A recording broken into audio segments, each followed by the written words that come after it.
Nadie en ese gimnasio lo vio venir. Nadie. Ni el entrenador que llevaba 22 años enseñando boxeo tailandés en ese sótano de Los Ángeles. Ni los 6 estudiantes que observaban desde las esquinas con los brazos cruzados y los ojos bien abiertos. Ni el fotógrafo que había venido a cubrir la sesión para una revista de artes marciales que ya nadie recuerda. Nadie vio lo que estaba a punto de ocurrir. Solo había un hombre en esa habitación que lo sabía. Y ese hombre era el más pequeño de todos. Era martes por la tarde, 17 de octubre de 1967. El gimnasio Dragón Rojo en el barrio de Chinatown, Los Ángeles. Un espacio de apenas 80 metros cuadrados que olía a cuero viejo, a sudor acumulado durante años y a ese tipo de orgullo masculino que no necesita palabras para hacerse sentir. Las paredes estaban cubiertas de fotografías en blanco y negro, cinturones enmarcados, trofeos con placas doradas que habían perdido el brillo con el tiempo. Era un lugar where los hombres venían a probarse. Unos sobrevivían, otros aprendían lo que valían. Muy pocos volvían con su ego intacto. Ese día, el hombre que había llegado temprano no era cualquier hombre. Su nombre era Romano Vázquez, 31 años, 120 kilos repartidos en un cuerpo que parecía esculpido para intimidar, no para combatir. Medía 1,92. Sus manos eran tan grandes que cuando las cerraba en puño, parecía que sostenía 2 piedras. Había pasado los últimos 8 años compitiendo en torneos de lucha libre, kickboxing y combate sin reglas en México, El Salvador y el sur de California. Tenía 17 victorias por nocaut, 0 derrotas. No era famoso. No necesitaba serlo. Su reputación circulaba por los gimnasios como circulan las historias que dan miedo. En voz baja, con precaución, asegurándose de que el protagonista no esté escuchando. Romano había llegado ese día porque quería algo específico. Quería aprender Wing Chun, no porque lo respetara, sino porque había escuchado que había un instructor en la zona que lo enseñaba, y Romano era el tipo de persona que necesitaba destruir todo lo que no entendía antes de poder respetarlo. Era su forma de conocer el mundo. Aplastarlo primero. Estudiarlo después, si quedaba algo que estudiar. El instructor que buscaba llegó puntual, como siempre. Entró por la puerta lateral cargando una bolsa pequeña de kits de entrenamiento. Bajo, delgado, con el tipo de calma que solo tienen las personas que han dejado de necesitar demostrar algo. 63 kilos en el mejor de los casos. 1,70 de estatura. Llevaba una camisa sencilla de manga larga, pantalón oscuro y unos lentes a los que no les prestaba mucha atención. Parecía un maestro de escuela. Parecía alguien que podías pasar en la calle sin notar. Romano lo vio entrar, y su primer pensamiento fue automático, involuntario. El tipo de pensamiento que los hombres como él tienen antes de poder filtrarlos. Este hombre no dura 30 segundos conmigo. El instructor dejó la bolsa en el suelo, saludó al grupo con una inclinación de cabeza y comenzó a hablar. Su voz era tranquila, directa, sin esfuerzo, la voz de alguien que no necesita levantar el tono, porque sus palabras tienen suficiente peso por sí solas. Romano escuchó sin moverse de su rincón. Observaba con esa mirada particular que tienen los predadores cuando calculan si algo representa una amenaza real o solo ruido. No veía una amenaza. Veía una oportunidad. Cuando el instructor terminó la introducción y preguntó si alguien tenía preguntas, Romano levantó la mano. ¿Crees que tu sistema funciona contra alguien de verdad? La pregunta no era una pregunta.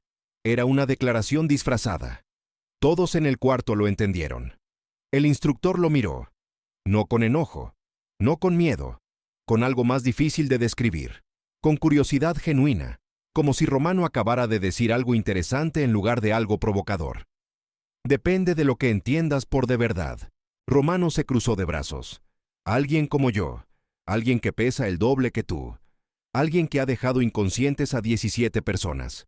¿Funciona contra eso? El cuarto estaba en silencio. El fotógrafo bajó su cámara lentamente, sin hacer ruido, como si no quisiera interrumpir algo que de repente se había vuelto muy serio. El instructor asintió. Sí, funciona exactamente contra eso. Romano sonrió. No era una sonrisa agradable. Era el tipo de sonrisa que precede a los errores que uno lamenta el resto de la vida. Entonces demuéstralo. No hubo silencio dramático. No hubo tensión visible. El instructor simplemente se quitó los lentes, los dobló con cuidado, los colocó sobre su bolsa y caminó hacia el centro del espacio. Sus movimientos eran completamente ordinarios. Podría haber sido un hombre caminando hacia la cocina a buscar un vaso de agua. Romano se levantó de su silla. Ese acto solo ya era intimidante. Cuando un hombre de 120 kilos se pone de pie en un espacio pequeño, cambia la percepción del espacio. Ocupa más lugar del que físicamente corresponde. El aire se reorganiza a su alrededor. Romano lo sabía. Lo había usado toda su vida. El instructor no lo miró mientras Romano se acomodaba. Miraba un punto neutral en el suelo, como si estuviera calculando algo internamente, como si el problema que tenía frente a él fuera matemático y no físico. ¿Reglas?, preguntó Romano. Ninguna. Romano asintió. Le gustaba esa respuesta. Los dos hombres se colocaron a unos 2 metros de distancia. El contraste era casi cómico. Romano parecía el doble de ancho y el doble de alto. El instructor parecía alguien que había entrado al cuarto equivocado. Pero había algo en su postura, algo que los observadores más atentos notarían después, al recordar la escena, que no encajaba con la imagen general. Sus pies estaban plantados en el suelo de una manera específica. Su peso estaba distribuido de una manera que Romano no reconoció como técnica, porque no era el tipo de técnica que Romano había aprendido. Era algo distinto, algo más antiguo, algo que venía de otra parte. Romano lanzó el primer movimiento. No fue una prueba. Fue un intento real de terminar el asunto en los primeros segundos. Una combinación rápida, un gancho de derecha hacia el costado de la cabeza, la clase de golpe que había tumbado a hombres entrenados. Sabía cómo configurar el ángulo. Sabía cuánta rotación de cadera necesitaba para generar el daño máximo. Era un golpe que había perfeccionado durante 8 años de combates reales, no de práctica. Un golpe que conocía el camino hacia su destino. No llegó. Lo que sucedió ocurrió tan rápido que los presentes tardaron varios segundos en ponerse de acuerdo sobre lo que habían visto. El instructor no retrocedió. No bloqueó el golpe de la manera que cualquiera esperaría. En lugar de eso, se movió hacia adentro, hacia Romano, lo cual era completamente contraintuitivo, y usó el antebrazo no para detener el puño, sino para redirigirlo, para cambiar su trayectoria apenas lo suficiente como para que pasara por un lado, mientras simultáneamente el otro brazo del instructor llegaba al costado del cuello de Romano con un contacto seco, controlado, que no era un golpe en el sentido convencional del término, sino algo más parecido a una llave eléctrica que se activa en el lugar exacto. Romano sintió algo que nunca antes había sentido en un combate. Sus piernas no respondieron. Durante una fracción de segundo, sus 120 kilos no tenían base. Recuperó el equilibrio antes de caer, pero la experiencia fue suficiente para detenerlo. Se quedó quieto. Parpadeó. Miró al instructor que ya estaba de vuelta en su posición original, con los brazos relajados a los costados, como si el intercambio hubiera sido un comentario casual en una conversación larga. «¿Qué fue eso?», dijo Romano. Y por primera vez desde que había entrado al cuarto, su voz no tenía el mismo peso. «La línea central», respondió el instructor. «Cuando controlas el eje, el tamaño pierde relevancia». Romano procesó eso. Volvió a atacar, esta vez con más intención, con el torso más bajo, tratando de aprovechar su masa, tratando de convertir el encuentro en algo físico que pudiera resolver con fuerza bruta. Era inteligente. Sabía que no podía seguir atacando de la misma manera. Ajustó. Eso era lo que hacían los buenos peleadores. Pero el instructor ajustó antes de que Romano terminara de ajustar. Lo que vino después fue diferente. El instructor no se apartó de la trayectoria de Romano. Entró en ella. Usó el impulso del cuerpo más grande para crear una redirección que Romano no pudo anticipar, porque no iba en la dirección que su instinto le indicaba que debería ir. Terminaron con el brazo derecho de Romano extendido en una posición que Romano reconoció inmediatamente como indefendible. El instructor tenía el control total del brazo desde el codo. Con la cantidad de fuerza mínima, Romano podría terminar en el suelo o con el brazo en una posición que no era conveniente para ninguna de las dos partes. El instructor esperó. No apretó, no forzó, solo esperó. Romano intentó moverse. No pudo. Intentó girar. El control era más completo de lo que parecía desde afuera. Desde afuera parecía casi gentil, pero desde adentro era absoluto. Romano era una puerta cerrada con llave, y el instructor tenía la llave. «Suelta», dijo Romano. Su voz era diferente. Ya no era la voz del hombre que había entrado hace 10 minutos. El instructor lo soltó de inmediato. Romano retrocedió 2 pasos, sacudió el brazo, Miró sus propias manos como si estuvieran traicionándolo. ¿Cómo lo hiciste? El instructor volvió a su posición. No me enfrento a tu fuerza. Me muevo alrededor de ella. Pausa. La fuerza sin dirección es solo energía sin forma. Mi trabajo es darle la forma que necesito. Romano lo miró fijamente. Había algo que procesaba. Un hombre como Romano no cambia de postura fácilmente. Había construido toda una identidad sobre la idea de que el más grande gana, que el más fuerte determina el resultado, que los kilos importan más que la técnica. No era una creencia filosófica, era una conclusión práctica derivada de años de evidencia empírica. Y en los últimos 2 minutos, esa evidencia había sido cuestionada de una forma que él no podía ignorar. ¿Puedes hacer eso otra vez? Sí, dijo el instructor. ¿Lo harás? Sí. Y lo hizo. Una y otra vez. Durante 20 minutos, el instructor le demostró a Romano que el sistema funcionaba no a pesar de la diferencia de tamaño, sino porque la diferencia de tamaño no era el factor determinante que Romano había asumido durante años. Le mostró cómo la economía de movimiento supera la fuerza bruta cuando el ángulo es correcto. Le explicó cómo el Wing Chun no está diseñado para competir con la fuerza de un oponente, sino para usar esa fuerza como material de construcción. Como si la energía de Romano fuera arcilla y el instructor fuera el único con las manos para moldearla. En algún momento, Romano se sentó en el suelo, no porque lo hubieran tumbado, sino porque necesitaba sentarse, necesitaba procesar desde una posición más baja, más humana, más honesta. ¿Cuánto tiempo llevas enseñando esto?, preguntó desde el suelo. El instructor lo miró. Llevo enseñando Wing Chun desde los 16 años, pero llevo desarrollando mi propio sistema desde hace casi una década. ¿Tu propio sistema? El instructor asintió. Lo llamo Jeet Kune Do, el camino del puño interceptor. Pausa. No es un estilo, es un principio. Absorber lo que es útil, rechazar lo que no lo es, agregar lo que es específicamente tuyo. Romano asimiló eso en silencio. Luego preguntó algo que nadie en ese cuarto esperaba que preguntara. ¿Cómo te llamas? El instructor recogió sus lentes de sobre la bolsa, los limpió con la camisa y se los colocó. Miró a Romano con la misma expresión que había tenido cuando Romano hizo su primera pregunta, esa curiosidad genuina que no juzga sino que observa. Dijo su nombre con la misma calma con la que había hecho todo lo demás esa tarde. Bruce Lee. El cuarto no explotó. No hubo gritos. Hubo algo más raro, un silencio de reconocimiento.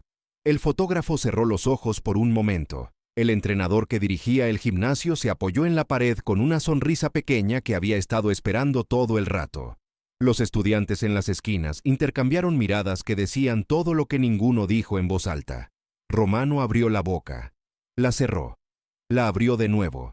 Bruce Lee, el mismo. Todo el mundo en el mundo de las artes marciales en Los Ángeles en 1967 conocía ese nombre. Cada gimnasio, cada instructor, cada estudiante. Bruce Lee no era todavía la leyenda global que se convertiría años después. Pero en ese mundo pequeño, específico, denso de conocimiento y reputación que era el circuito de artes marciales de California, Bruce Lee era el nombre que se decía con cuidado. El hombre que había desafiado al maestro Wong Jack Man en San Francisco y salido ileso de un enfrentamiento que nadie había osado pedir. El instructor que enseñaba a extranjeros, Wing Chun, cuando eso todavía era considerado una traición por sectores de la comunidad china. El hombre que pensaba sobre las artes marciales de una manera que hacía que los demás se sintieran como si hubieran estado leyendo el libro equivocado toda su vida.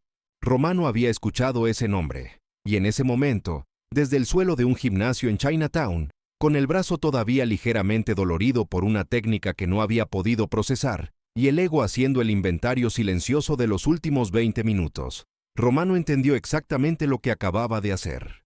Había entrado a un cuarto, y había desafiado a Bruce Lee sin saber que era Bruce Lee, y había exigido que Bruce Lee le demostrara si su sistema funcionaba contra alguien de verdad. Y Bruce Lee le había respondido con la paciencia de alguien que no necesita humillar para demostrar, con la precisión de alguien que ha convertido la física en arte, y con la generosidad de alguien que podría haber terminado ese intercambio en los primeros 4 segundos y eligió no hacerlo, porque el objetivo nunca fue ganar. El objetivo siempre fue enseñar. Romano se puso de pie despacio. Extendió la mano. Bruce Lee la estrechó. Te debo una disculpa. La pregunta que hice al principio no fue respetuosa. Bruce negó con la cabeza. Fue honesta. Y la deshonestidad no es útil en el entrenamiento ni en la vida. Pausa. Romano miró su propia mano extendida, como si en su palma estuviera escrita algo que acababa de leer por primera vez. Pensé que el tamaño era la ventaja definitiva. Es una ventaja real, dijo Bruce. No te voy a decir que no lo es, pero una ventaja no es un sistema, y un sistema bien construido puede trabajar con desventajas mejor que una ventaja sin sistema puede compensarlas. Romano asintió lentamente. ¿Puedo volver? Bruce lo miró. ¿Para qué? Para aprender. Bruce pensó un momento. Luego dijo algo que Romano recordaría durante el resto de su carrera, durante sus años como instructor, durante todas las veces que alguien más entró a su gimnasio, convencido de que el tamaño era el principio y el fin del argumento. Puedes volver, pero tienes que dejar los 120 kilos afuera. Romano no entendió de inmediato. Luego entendió. No era una instrucción sobre el peso físico. Era una instrucción sobre el peso del ego, sobre lo que pasa cuando un hombre entra a un espacio de aprendizaje, cargando todo lo que ya cree saber como si fuera una armadura, sin darse cuenta de que esa armadura es exactamente lo que le impide moverse. Sí, dijo Romano, los dejaré afuera. Esa tarde, mientras el fotógrafo guardaba su equipo y los estudiantes se dispersaban en pequeñas conversaciones animadas, alguien le preguntó a Bruce qué había pensado cuando Romano hizo la primera pregunta, cuando lo desafió frente a todos sin saber con quién estaba hablando. Bruce recogió su bolsa. Pensé que era una pregunta válida. Pausa. Cualquiera que lleva suficiente tiempo siendo bueno en algo tiene derecho a preguntar si lo que alguien más hace es real o es decoración. El error no fue la pregunta. ¿Cuál fue el error? Bruce caminó hacia la puerta. No esperar la respuesta antes de asumir que ya la sabía. Esa noche, en el camino de vuelta a casa, el fotógrafo que había bajado la cámara cuando Romano desafió al instructor, la subió de nuevo cuando Bruce recogió sus lentes del piso. Había tomado 47 fotografías ese martes por la tarde. Solo publicó una. Era la imagen de Bruce Lee de pie en el centro del cuarto, con los lentes en la mano, mirando a Romano que estaba sentado en el suelo procesando todo lo que acababa de aprender. No era una imagen de victoria. Era una imagen de transferencia, de algo pasando de una persona a la otra, a través del espacio vacío entre ellas. El pie de foto decía solo: el más pequeño siempre fue el más grande. Romano Vázquez volvió ese viernes, y el martes siguiente, y el viernes después de ese. Pasó 16 meses entrenando con Bruce Lee. Nunca superó la experiencia del primer día, pero dejó de intentar superarla. Aprendió a usarla. Aprendió a recontar esa tarde a sus propios estudiantes años después, no como la historia de una derrota, sino como la historia del mejor maestro que tuvo en su vida. Un maestro que no cobró un centavo esa tarde, que no buscaba audiencia ni reconocimiento, que no necesitaba humillarlo para probar nada. Un maestro que le dio la respuesta más larga de su vida con los antebrazos y la paciencia de alguien que entiende que el conocimiento real no se impone, se demuestra. Y después espera a que quien lo recibe decida qué hacer con él. El 17 de octubre de 1967, un hombre de 120 kilos entró a un gimnasio de Chinatown buscando a alguien a quien vencer. Encontró a Bruce Lee. No lo reconoció, lo desafió, lo presionó, exigió que le demostrara si lo que enseñaba era real o era decoración. Y Bruce Lee le respondió de la única manera en que Bruce Lee respondía las preguntas que valía la pena responder, con los pies plantados en el suelo, los brazos listos y toda una física que el otro hombre todavía estaba aprendiendo a ver. Nadie sale igual de un cuarto donde Bruce Lee ha decidido enseñar de verdad. Romano lo sabía. Los estudiantes en las esquinas lo sabían. El fotógrafo lo sabía. Y el hombre que eligió al voluntario equivocado, que presionó al instructor equivocado, que asumió que el más pequeño era el más débil, lo aprendió de la manera más directa posible, sintiéndolo en los propios brazos, en los propios pies, en ese espacio exacto donde la certeza se convierte en pregunta. Y la pregunta, si uno tiene la honestidad suficiente para hacerla bien, se convierte en el principio de algo mejor. Si esta historia te hizo reconsiderar lo que entiendes por fuerza, por ventaja y por lo que realmente significa ser el mejor en algo, entonces este canal es exactamente para ti. Suscríbete ahora, activa la campana y recuerda siempre esto: el hombre más peligroso en cualquier cuarto no es necesariamente el más grande. Es el que ya no necesita demostrarte nada para saber exactamente lo que vale.